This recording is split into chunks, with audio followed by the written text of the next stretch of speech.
आप लोगों को भी छठ मैया का आशीर्वाद हमेशा मिलता रहे और आप लोगों के ऊपर बना रहे, हम यही कामना करते हैं। इस समय बिहार की राजनीति गर्मा गर्म चल रही है, आप लोगों ने तो देखा ही होगा, मैंने भी देखा है यूट्यूब और न्यूज में।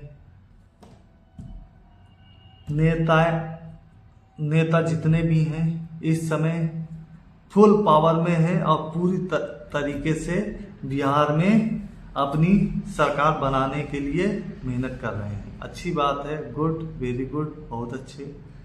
लेकिन सोचने वाली बात यह है कि सभी नेता अभी बता रहे हैं हम ये करेंगे, वो करेंगे, ये करेंगे, ठीक है। चलो, जिनकी सरकार नहीं थी उनको एक बार हम छोड़ देते हैं। जिनकी सरकार थी, है या आगे आएगी, या पीछे जिनकी भी सरकारें थी, हम उनसे पूछना चाह रहे हैं, जब आपको चांस मिला था, जब आपके पास मौका था, तब आपने क्यों नहीं किया? करेंगे और किया है, बहुत अंतर होता है। हमने सरकार बनाई और हमने आप लोगों के लिए ये किया, तब तो ठीक है। हमारी सरकार बनाओ, हम आपके लिए ये करेंगे। नहीं किया तो क्या कर लेंगे आप बताओ? आप इस्तीफा दोगे? आप किसी भी नेता ने ये नहीं बोला है कि अगर मेरी सरकार बनती है और मैं अपने कहे हुए कथनों के द्वारा सही नहीं कर पा रहा हूं या नहीं उतरता हूं अपने शब्दों के द्वारा, तो मैं सरकार अपनी बर्खास्त कर दूंगा। दोबारा चुनाव हो या दूसरी सरकार बने, वो प्रयास करे। किसी ने भी बोला? नहीं बोला। क्यों नहीं बोला? क्योंकि उन्हें तो केवल आपके वोट से मतलब है और किसी भी चीज से मतलब नहीं है। हालांकि हम यूपी से आते हैं, लेकिन ये रोज रोज देख देख के हमारा मन इतना पक गया है। झूठ पे झूठ, झूठ पे झूठ बोलने की राजनीति जो हो रही है ना, सरकार बनाने के लालच में आप लोग कितना गिरोगे, कितना झूठ बोलोगे? जनता को क्यों इतना बेवकूफ बना रहे हो कि जनता परेशान हो जाए? हम लोग, आम जनता आपसे रिक्वेस्ट कर रही है, जितना आप कर सको उतना ही वादा करो। झूठे वादे जनता को बिल्कुल भी पसंद नहीं है। हमारे पास प्रॉब्लम जानते हो क्या है? हम लोग सही चयन ही नहीं कर पाते, और चयन कर भी लें तो हमारे पास ऑप्शन है ना, 4 ऑप्शन है, हमें उसी में से चयन करना है। ऐसा क्यों? जब हमें ये सब नेता भ्रष्ट लग रहे हैं, आप बता रहे ये भ्रष्ट, वो बता रहे वो भ्रष्ट, तो उनकी क्यों आप निर्वाचन आयोग से कहकर उनका पर्चा रद्द क्यों नहीं करवाते हो? क्यों उन लोगों को मिलता है कि आप पर्चा भरो, फिर भरो, फिर भरो, बार बार क्यों? जब एक बार वो दोषी साबित हो गए तो उनका नाम कटना चाहिए ना, उस पार्टी का पूरा कटना चाहिए। अगर कोई दोषी है तो उसको सजा तो मिलनी चाहिए ना। नहीं सजा मिली, चलो ठीक है, और सजा मिली भी तो ठीक है, तो फिर दोबारा क्यों उनको चुनाव में मौका दिया जाता है? ताकि फिर दोबारा वो गलत काम कर सके, फिर जनता को लूट सके, जनता का पैसा खा सके, और फिर वो अपनी राजनीति और अपना पेट भर सके। क्या इसीलिए हमारा देश है? हम लोग इसीलिए टैक्स देते हैं, जिस टैक्स से आप लोग अपना वाहन चलाते हो, अपनी सरकार चलाते हो।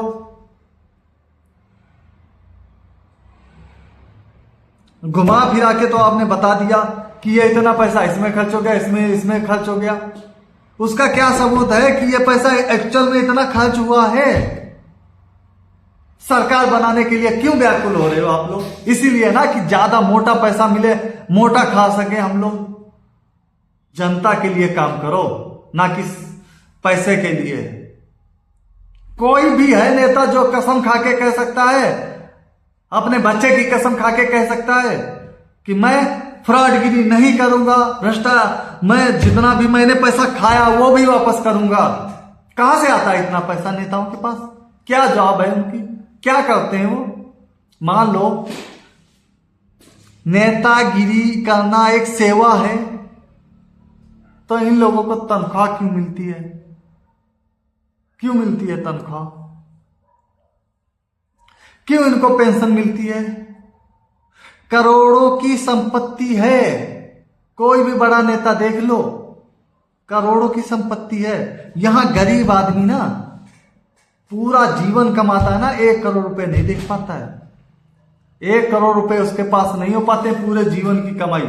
उनके पास करोड़ों हैं, अरबों हैं पैसे, अरबों करोड़ों रुपए उनके पास हैं, फिर भी उनको पेंशन मिल रही है, सरकारी सेवाएं मिल रही हैं।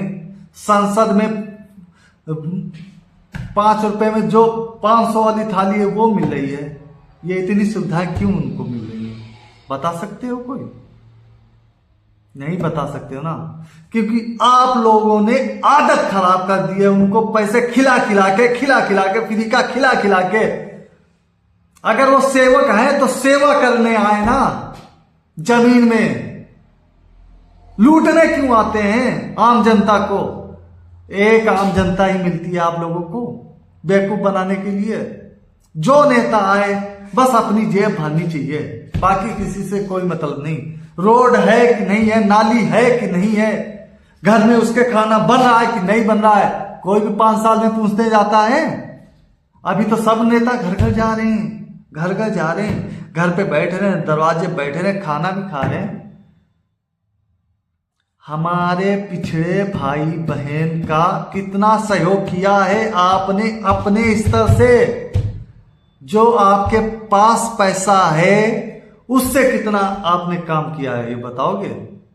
चुनाव के समय छोड़कर बाकी बताओ। आप जब सत्ता में थे या आप विपक्ष में थे तब आपने कितना काम किया है आम जनता के लिए? वो दलित भाई बहन, वो पिछड़े भाई बहनों के लिए आपने कितना किया है? वो सवर्ण समाज के लिए आपने कितना किया है? बता सकते हो? कोई नहीं बता सकता है, क्योंकि आप लोगों के पास केवल जनता को बेवकूफ बनाने का ही तरीका आता है, जनता के लिए काम करने का नहीं आता है। जनता के लिए काम करोगे ना तो जनता आपको सर आंखों पे उठाएगी। और जिस दिन आपने जनता का पैसा खाना शुरू कर दिया ना, उस दिन वो नेता नाली में पड़ा मिलेगा। इसलिए सुधर जाओ। ये आज का भारत है, नया भारत है। यहां पे बेईमानी नहीं चलेगी। ईमानदारी से काम करना है तो कोई भी पार्टी आए, अब बेईमान वालों को कोई बर्दाश्त नहीं करेगा। जय हिंद, जय भारत।